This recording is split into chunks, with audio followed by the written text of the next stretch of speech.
on in the schedule. There it is behind me. Is Hollywood broken? Well, this man should know. So I'm going to introduce both our speakers. They're going to tag team. We're going to hear from our first speaker, then followed on by the second speaker, and then there'll be a short Q&A, okay? That's how we're going to play this one. So I'm going to introduce them both for you. The man's name at the top, Jonathan Taplin. He's a professor now, professor of the Annenberg School for Communication, which we will learn more about in his talk. I'm sort of a little obsessed with Jonathan's past. He produced Mean Streets, the film by Martin Scorsese. It's pretty cool, isn't it? Was a tour manager for Bob Dylan. I think I'm right in saying that he introduced the Beatles to Ravi Shankar.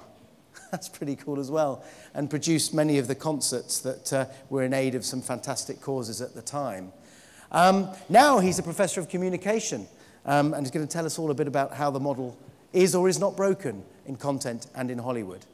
Followed by Jonathan is Dominique Delport, who's the global managing director of Havas Media Group, the organization that's putting a huge amount of resources now into the provision of content for its clients, including a fantastic new news and information and content center in Paris, which I'm sure we'll learn some more about through his talk.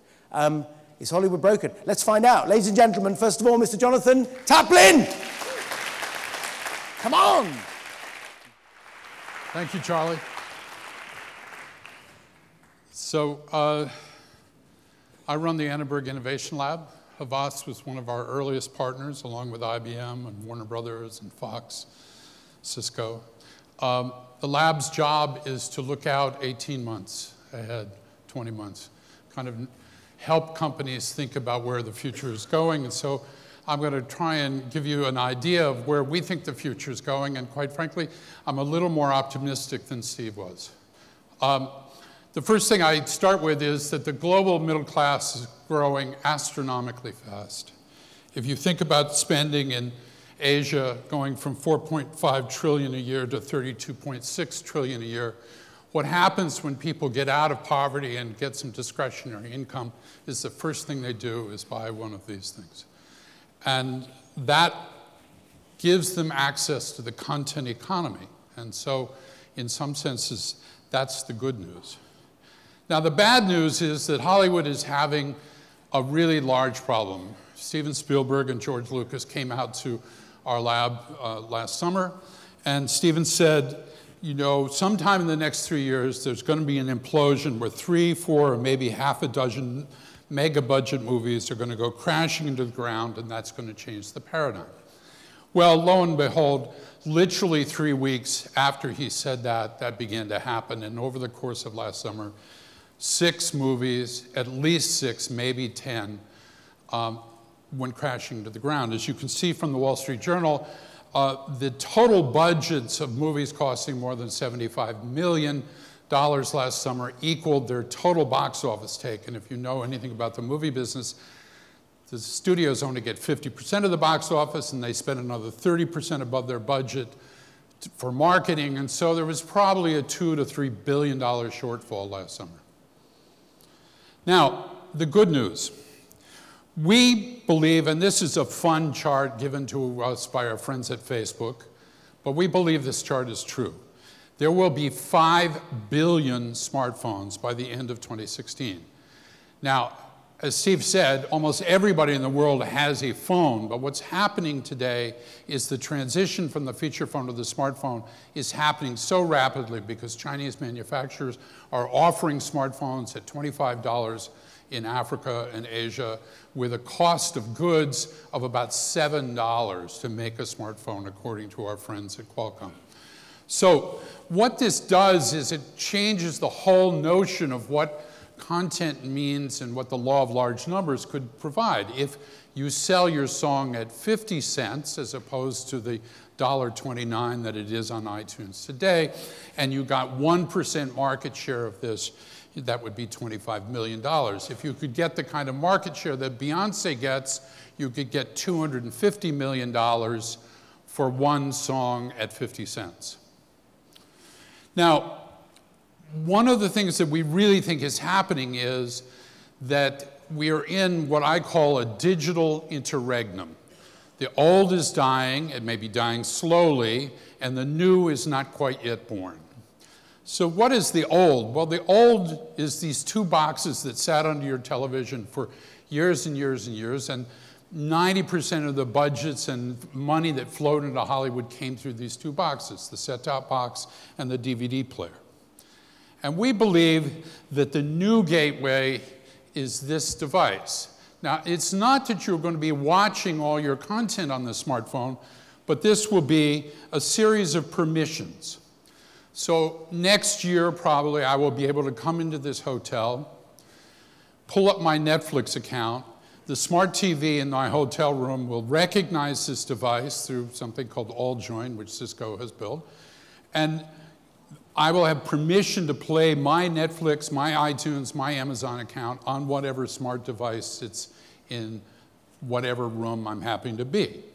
And so we know that mobile is taking over everything.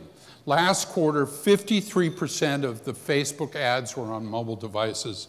46% of YouTube views were on mobile devices.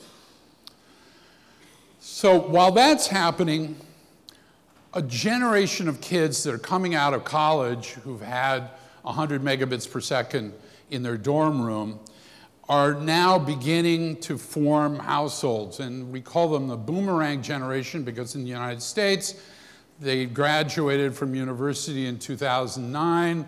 They had $100,000 worth of debt. And guess what? They moved back into their parents' house. But now they're beginning to move out. They're forming their own households. And what they're doing is they're not getting the $125 Time Warner video service. They're getting the $19.95 broadband service. And so Craig Moffett, who's been the greatest cheerleader of cable, says cord cutting used to be an urban myth. It isn't anymore. What's happening in the home entertainment space is the transition from DVD, which is the black, to streaming, red, is happening so much faster than anybody thinks. It makes your head spin. Disney told us last week that they had a movie called Monsters, Inc., did $550 million at the box office and sold 38 million DVDs. The sequel to Monsters, Inc. did $650 million at the box office and sold 8.6 million DVDs. So what's changing? What's replacing this? Well, a lot of you are still in the push business. But the people, the young consumers that I teach and are around, they're in the pull business. They want what they want on whatever device they want it, at whatever time they want it, and they want to get it. And so there's all these services, and there's a bunch more of them, that are going to deliver you content anywhere you are, on any platform you want, whether it's TV, iPad, mobile, whatever. Disney, for instance, has put their whole content library, the whole film library, on Disney Movies Anywhere. It's a radical move. Now, these streaming customers are actually getting a lot of, audience. People wonder, why did Disney spend all that money to buy Maker Studios, which makes epic rap battles of history? Well, it's because 40 million people watch every single episode of that, whereas Duck Dynasty, 8 million people watched the episode. Now, we know YouTube has not figured out the advertising thing as well as, FX or A&E, but still, that's an important number.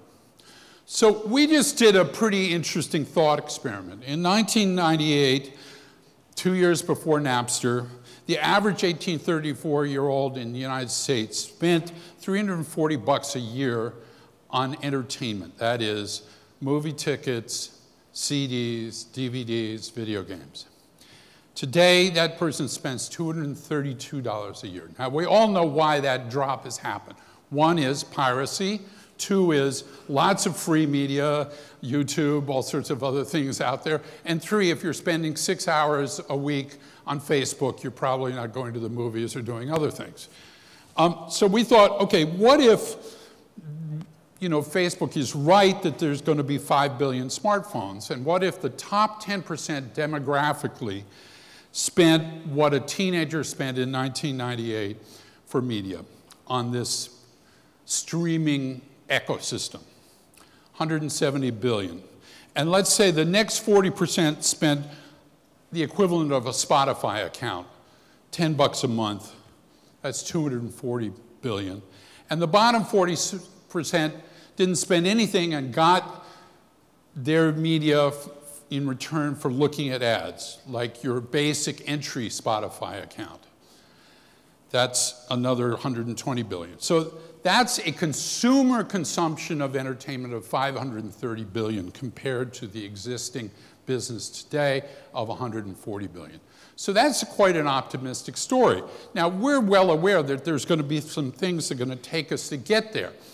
And one of the problems is this notion of the long tail, which you probably have all heard, but it turns out it's total nonsense. So the long tail assumed that you could find out anything you want, and because the sum of all the niches would be more than the hits. So in the music business in 2011, 80% of the downloads were for 1% of the music. Now, if people are not going down the long tail, we're all in trouble, because Disney has a film library valued at $15 billion. And if people are only watching Frozen and not watching Snow White and Dumbo, they're in a big pile of hurt. And so the question becomes, and one of the biggest issues that Dominique and I are thinking about is, how do we get people to move down the long tail? So is it demand? Is it curation? Is it Marty Scorsese saying, here's some movies you should see because they've changed my life? Or Dr. Dre on Beats saying, here's the 20 R&B hits from the 1950s I loved, or is it as Apple does, here's Adele's 100 favorite tunes, if you're an Adele fan. Or is it a machine? Is it smarter algorithms? Is it algorithms that surprise you and do more than Netflix or Amazon does? And we think IBM, a lot of the reason that they're involved in the lab is because they believe that Watson and these new technologies can provide these much smarter algorithms.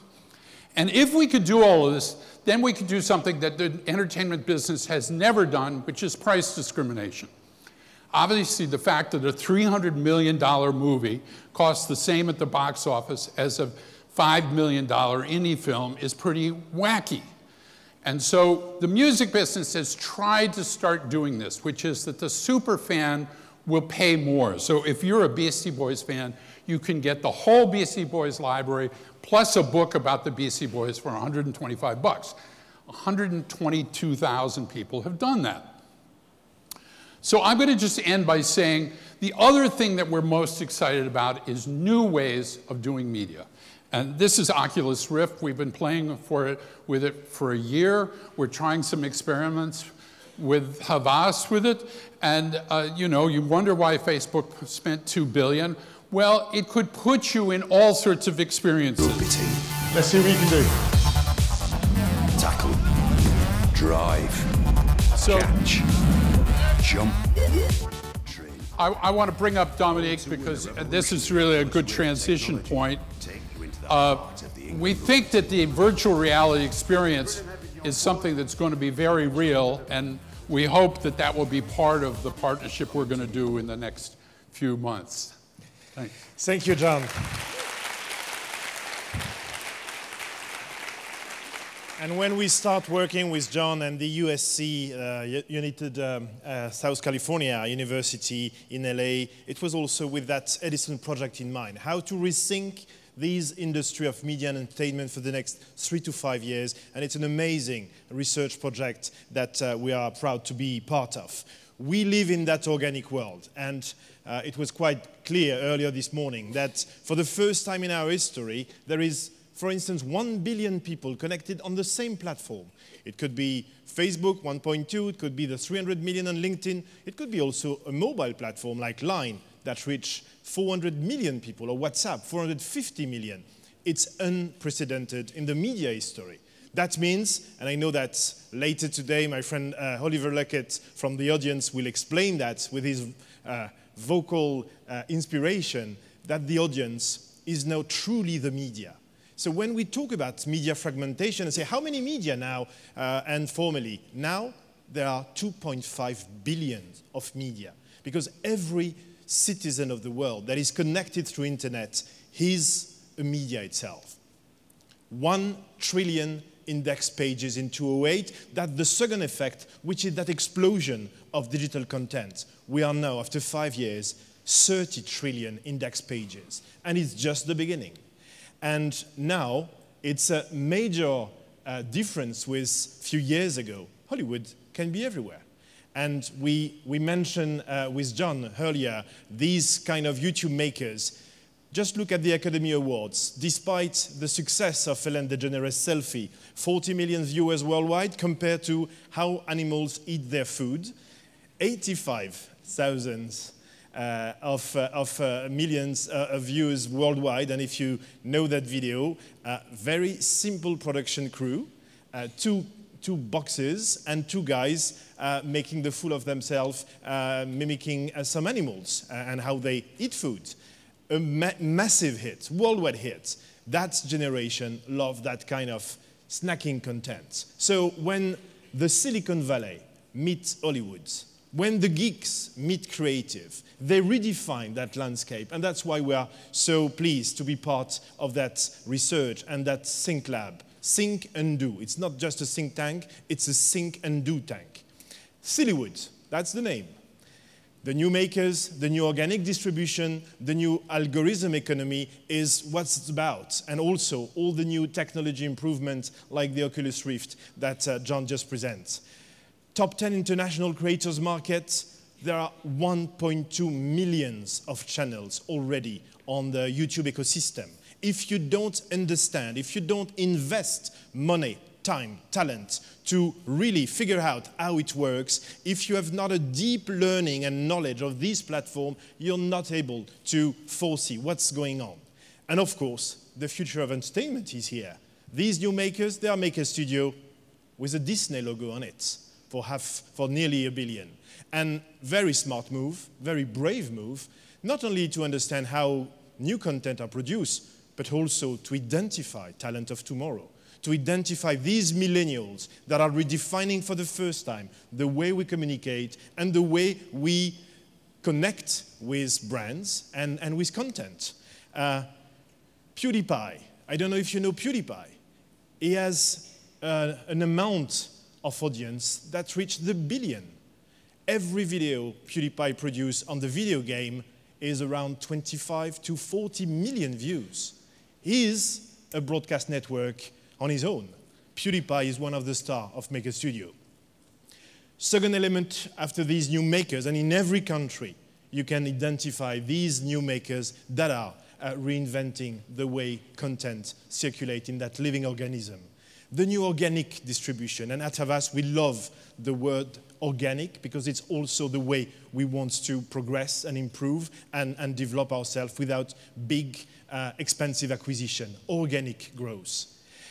The CEO of Variety, Mr. Fettermeyer, was saying that app and online channels are the future of entertainment. And we truly believe that these apps are also redefining the game thanks to smartphone. Look at that, 50% of the shared content in 2020 will be video-based. Today, it's picture-based. So if I can add one layer, video, audio, text, don't forget picture.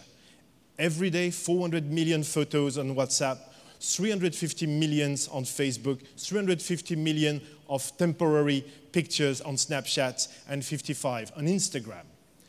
It's a massive trend. The next step will be video. And if you look at Korea, we have also partnered with Seoul University, with our Korean client, 5G already there, and video is everywhere. And if you look at that again, direct-to-device is the next worldwide broadcast channel. We are not only pushing SMS and text, we're pushing directly video or coupons or whatsoever. And you, in a way, shortcut the Facebook, the Twitter, and all these platforms. It's directly on your mobile, one click through. We need to reinvent the periodic table if we want to understand this content marketing transformation. Identify what types of content, how to activate it, on which kind of emotion, with which kind of platform. It's a new, I would say, biology to learn, but it's absolutely exciting and fascinating.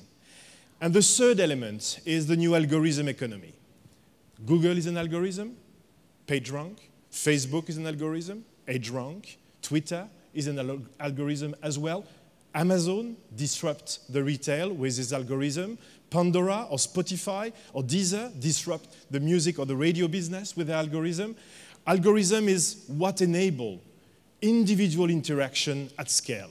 Everyone's got the same platform, but every experience is unique. And in the entertainment business, there is one master of the algorithm, obviously, the Netflix story. And you have all read a lot about that story. One element that is critical is the fact that probably Netflix knows better than you what you like. And how they did that is probably with their meta tag system. Every single content on Netflix has been tagged by hundreds of people. They define not only comedy, romance, sci-fi, this kind of 8 to 10 genre. No, 76,000 plus genre, with some crazy wording like emotional fight the system documentaries from the 80s. So they really define and micro-define and tag everything, every character, every location, giving some ratings to the emotional part or the romance part of any movie, even a Dracula movie or a new blockbuster. So really going in depth, vertically, to be sure that the algorithm can push the content you might like. 75% of the viewing time is based on the recommendation engine and not working as the Amazon with the lookalike system. Really a deep meta-tagging, which is quite interesting with their 900 data scientists. And we try as well to identify granularly how a message can be spread. Yesterday, we were happy with how data algorithm team from MFG Labs to launch that where does my tweet go? And you can type on Google, where does my tweet go? And you will get that interface on any tweet. You can see the spreadability and who's the guy who has been the most influential in that virality. And immediately then with the Twitter API to connect and at scale manage your campaign completely differently on Twitter. So yesterday was all about programmatic. And I talk with a lot of clients, say, is the world already programmatic? Not yet. Probably a lot of Charlie sponsors are programmatic driven, which is great. But the programmatic is still 20% of the big chunk of money that is invested on the digital space. And it's surely the way that we will trade media today and tomorrow. What can be automated will be automated.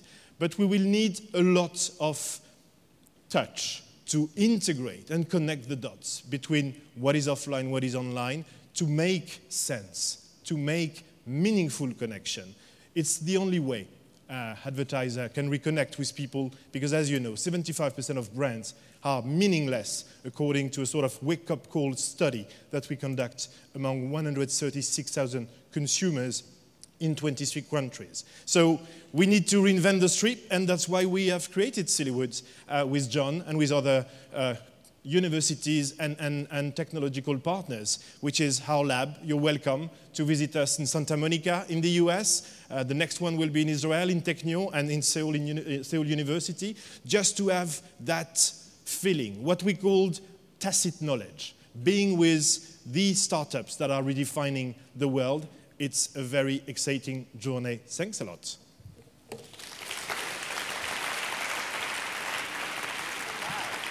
So, Mister. We'll take some questions. How many brands are ready for this new era that you've just talked about?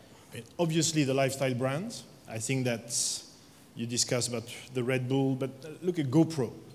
GoPro was just a camera provider. Now they're as cool as Red Bull or Coke. Yeah. Right. And just with a pure content-driven approach.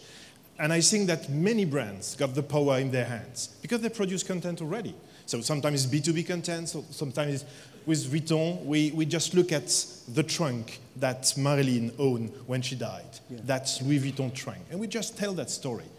40 broadcasters all over the world as scheduled it and broadcast it. It was just premium content, like a quest and a story across 50 years of American history, from Mr. Miller to Lee Strasberg to the Vanderbilt family till a Japanese princess that bought at Christie's the trunk. Yeah, I mean, when Dominique and I first began talking about this notion that you should put all your content out on over-the-top platforms. Yeah.